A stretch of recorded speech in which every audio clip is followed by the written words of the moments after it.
Hello, Yu-Gi-Oh players, and welcome to Yu-Gi-Oh! And Business Casual. I'm your host, the RJB0. So normally I don't do a whole lot of tournament analysis, but as I was watching the ARG circuit in Columbus and its final match that they had going on a live stream, I noticed something that was really important about the top two matchup, which was actually quite a departure from our recent tournaments. Instead of being, dragons versus a rogue deck, or of course dragons versus dragons or Dragoonity, whatever, we had Constellar versus Evilswarm. And one of the reasons why this is important is because these were very, very very similar decks in their playstyle, and looking at these decks and analyzing these decks shows us some patterns for taking down the current metagame, which is important for us fans of rogue decks and other people who are trying to side for the mirror match and stuff like that. So I'm going to go down both deck lists. I'm going to go very quickly. They both have a couple of choices that are a bit of a departure from the usual, but I'm just going to go down the deck list, and then I'm going to discuss the patterns we're seeing. So first, we have triple Algaiety, and this is Sean McCabe's first place Constellars. We have triple Algaiety, triple Kaus, triple Pollux, triple Sheridan, triple Sombre, one Honest, and a Ryo. That's a pretty standard monster lineup for Constellars. A lot of people cut down on the Sheridans a little bit, but clearly it was important to Sean McCabe to get his combos in his hand quickly. So then we go down the spells: Book of Moon, Dark Hole, 2 Tanky, 2 Forbidden Lance. That's pretty standard, of course, the Rhoda, and then 3 MSTs. This is giving us a hint about how Sean McCabe did so well at this tournament. The triple MSTs, and you'll notice double Dust Tornado. Really, he was making sure that his opponent's plays like Dragon Ravine and Vanity's Emptiness, and against the other meta decks, like, sorry, I'm shaking a little bit, partially because I'm really cold, and partially because I don't know. Anyway, this heavy back row removal was also really good against spellbooks, and the fact that he mained 5 pieces of back row removal gives us a significant clue as to how the things that can take down dragons at this point. So we've also got Reinforcement of the Army, 1 Bottomless, 1 Compulse, of course the double Dust Tornado that I was just talking about, triple Fiendish Chain in the main deck, and of course 2 Imperial Iron Wall in the main deck, which seems to be a Constellar staple right now. We have 1 Warning, 1 Torrential, and 2 Vanity's Emptiness. The side deck: 2 Cyber Dragons, 2 Veilers, 1 D-Fissure, 1 Lance, 1 Dust Tornado, the 3rd Dust Tornado. That's 6 pieces of back row removal he has in this deck. And we see this as a similar pattern that we're going to see in what's his face? Eaton Gruo's Evilswarms. So we've got the Dust Tornado, 2 Goes and Match, good against dragons, the 3rd Imperial Iron Wall, triple Mind Crush, 1 Soul Drain, and a 3rd Vanity's Emptiness. The extra deck is pretty self-explanatory. The things that I noticed that were interesting was only the double Pleiades, but Praespy was pretty important to his deck. Other than that, it was pretty standard for the extra deck. I'm going to move on to Eaton Gruo's Evilswarms, the 2nd place Evilswarm deck, which is definitely a departure from the standard. And then I'm going to talk about the patterns that these decks show as to how to beat the metagame right now. So you've got the triple Heliotrope, 1 Dark Armed, 1 Evilswarm Azazoth, 1 Caster, and I'm going to make this go. That is A to Z. That's very strange. Anyway, 1 Evilswarm Azazoth, triple Caster, triple Krakion, 1 Kados, which I thought was interesting, triple Amandragora, double Thunderbird, 1 Kagetokuge, 1 Rabbit, and that's a very different Evilswarm lineup from what we are used to seeing. We're used to seeing the triple Thunderbird, and Azazoth and Kados have not been common things in Evilswarm decks that have topped in the past. Azazoth is really good against the mirror match. It's really good against Constellars, and we saw that happening during the final round. It's especially good for this deck against dragons. Now, one of the patterns you're going to notice between both of these decks is one of the things they really need to do is get things like Dragosack off the board and then put the hard lock on dragons. In Constellars, they had the Cyber Dragons. In Evilswarms, they have Azazoth. Um, and it was really critical in that in that final match. And I imagine it would have been very critical to his other games throughout the tournament. We've got the one Kagatokage, which is searchable through King of the Feral Imps, and so is Azazoth, so that was a really important choice. It can also be used under Gozen match. The spell lineup, well, I also thought was interesting. You also have one Allure of Darkness, one Book of Moon, one Dark Hole, only one Forbidden Dress, and two Pandemic. Then triple MST again with the heavy back row removal here. One Rhoda, double Upstart Goblin, one Bottomless, one Compulse, one Eradicator, of course the Infection, one of the most important cards to this deck.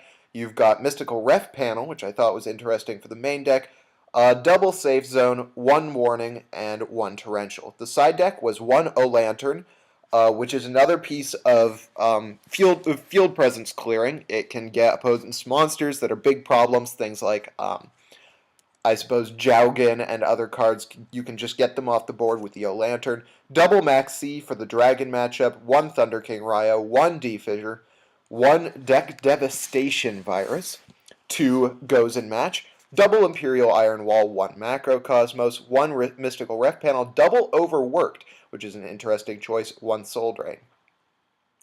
The extra deck is a pretty standard one for Evilswarms, as far as I can tell. The King of the Feral Imps play was really important to his day, being able to get that Azazoth out of the deck or the Kagatokage. He didn't seem to play Master Key Beetle as much as people expected him to, or as people expect Evilswarms to right now, since the Master Key Beetle safe zone lock seems to be like the popular strategy for this deck right now. But as you can see from the triple Ophion, he was really heavy on that hard lockdown of opponents' plays. So now that you guys have seen both of the decks, what are the patterns that are really crucial to understanding how to beat the metagame right now that came out of this? First, once again, that heavy back row removal. You see the triple MST in the main deck for Eaton Gruo and for Sean McCabe. You've got the triple MST and the double Dust Tornado in the main deck with the third Dust Tornado in the side deck. What's that? Why does that really help you against the metagame right now? First of all, it just wrecks decks like heavy back row decks, since this deck doesn't really need to have a whole lot of presence on the field or in the hand. It just really needs that one card that either a Mega or the Pleiades or the Praecipe to work. You don't have to have a whole lot of presence, which means back row removal is okay. You can use up your resources for back row removal because you know you have those really powerful resources in your Xyz monsters, which means that when you're going against back row heavy decks like Evilswarms or in the mirror match or against Blackwings, that back row removal is really useful. Against dragons, it's also critical. I imagine you would have sided out two of the Dust Tornadoes. I didn't see as much coverage with his deck against dragons. I haven't read the feature matches or anything like that. But even against dragons, when they go for that Ravina, they discard a card. You can hit that MST button, and now they're forced to use that resource from their graveyard instead of getting the extra search off of the Dragon Ravine. Once again, it's also critical for getting rid of your opponent's Vanity's Emptinesses, and it's really good against spellbooks. When they put that Star Hall on the board, you flip that MST and you take it out. The same is true with their tower, which is really critical to spellbooks right now, since they absolutely need that extra draw power in order to hold on to advantage and resources. And during the end phase, you can hit that fate, make sure that they can't get rid of your Pleiades or your Omega when you put it on the board. The same seems to be true with the Evilswarm deck, with the heavy back row and the heavy MST heavy back row removal. And you've also got Kados, which is also back row removal. So obviously, both decks were following the same plan. They've also got Eradicator Epidemic Virus. Both decks following the same plan. Take out their critical back row and save those MSTs. They're obviously one of their better resources. One of the interesting things about the Evilswarm deck is that they only use 2 Pandemic and 1 Dress, which means that Eaton Gruo was not expecting to have to go into a long game against dragons or against spellbooks. They also expected to not need the Infestation Pandemic. Once again, like with the Evilswarm deck, or with the Constellar deck, we see Upstart Goblin going in here to make sure that Eaton Gruo could get his combos quickly. Upstart Goblin thins out the deck, means it's more likely he's going to get his best combos in his hand early on in the game. And with a deck like Evilswarms that puts so much damage on the board to begin with and can protect it so well with MST and Pandemic and Dress, it doesn't matter that you're giving your opponent that extra 1,000. One of the main combos, one of the main patterns that I noticed between these two is both decks, both Sean McCabe's, whatever, Constellars, and the Evilswarms, both of them seem to have this back and forth pattern, or this ebb and flow pattern, where the idea was you get your opponent, if your opponent sets up field presence, you get them off their field presence off quickly with like Cyber Dragon, get them off quickly. Dear God, that was a terrible Freudian slip.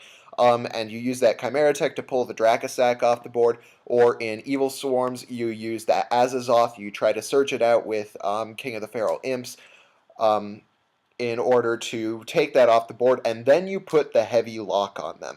But notice that both of them run at least double Gozen Match and double Imperial Iron Wall. That really puts the hard lock on dragons. The same is true with D-Fissure. Thunder King Ryo is really critical for them. The Max C, I don't actually remember if McCabe ran Max C. No, he didn't. He did run the Veilers, which is really good against spellbooks, but as you can see, the play was get them off the board and then put a monster on the board that kept them from getting field presence. In the case of Constellars, that monster was Pleiades. In the case of Evilswarms, that monster was, of course, Ophion.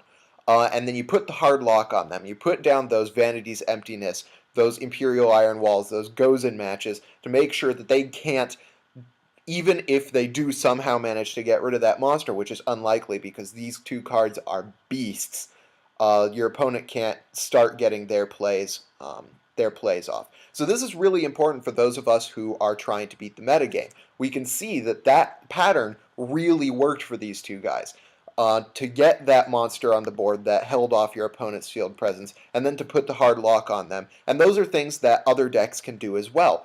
For instance, decks like Thunder Family, which can put a Crimson Blader on the board, run over their monster, and then stop them from making plays. And then you can run those Imperial Iron Walls, those Gozen Matches. And you can see they also sided really heavily for just putting the shutdown on things like spellbooks, and their strategy for taking down spellbooks was very different from their strategy for taking down dragons. They did have those hard locks, things like Eradicator, things like Imperial Iron Wall, were both really important for taking down spellbooks, but each of them had a different strategy for how to get rid of their strategies on the spot. For Evilswarms, I imagine Overworked was one of the ways that they could do that. If they have a Star Hall on the board, Overworked could take out all their monsters, and without a Spellcaster monster on the board, they can't use Fate, they can't use Master, which is really good. It also works against Fire Fist, and right now I can't think of the other things I was thinking of. But Overworked was really critical to his strategy against spellbooks. You could also use Mystical Ref Panel, I believe. Just a moment, I need to look up. Let's see. I believe that Grand Spellbook Tower returns as cost. Let's see. You can return one spellbook card from your boot set. Yeah. No, so you can't use the Mystical Ref Panel against spellbooks to get the extra draw for Grand Spellbook Tower, but it definitely did help against the dragons when they used those extra draw cards. For McCabe, the big thing was Mind Crush against spellbooks.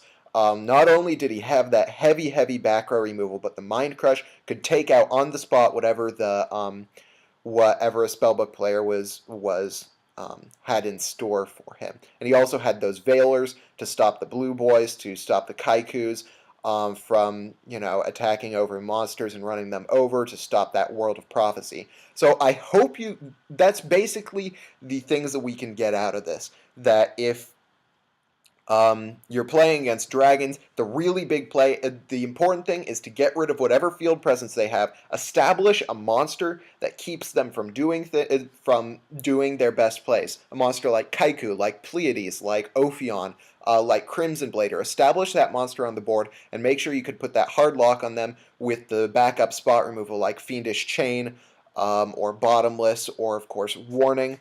And things tend to go pretty smoothly, and against spellbooks, you put those MSTs in there, those heavy back row removal, to get rid of their star halls and their towers, and then you make sure that you can on the spot get rid of their cards with things like Mind Crush or with Overworked. So that's my analysis of the top two, the extremely different top two from the ARG Open Circuit in Columbus. I hope you guys liked the video. If you did, hit that thumbs up button. If you didn't, let me know why. And tell me, do you want me to do more tournament analysis like this, or do you think that I should leave it to the pros or whatever? Anyway, once you've done that, hit that subscribe button for more Yu-Gi-Oh! Analysis and videos and crazy decks and shenanigans. And meanwhile, thank you guys for watching Yu-Gi-Oh! And Business Casual. I'm your host, the RJB0, and I got a jet. See you guys.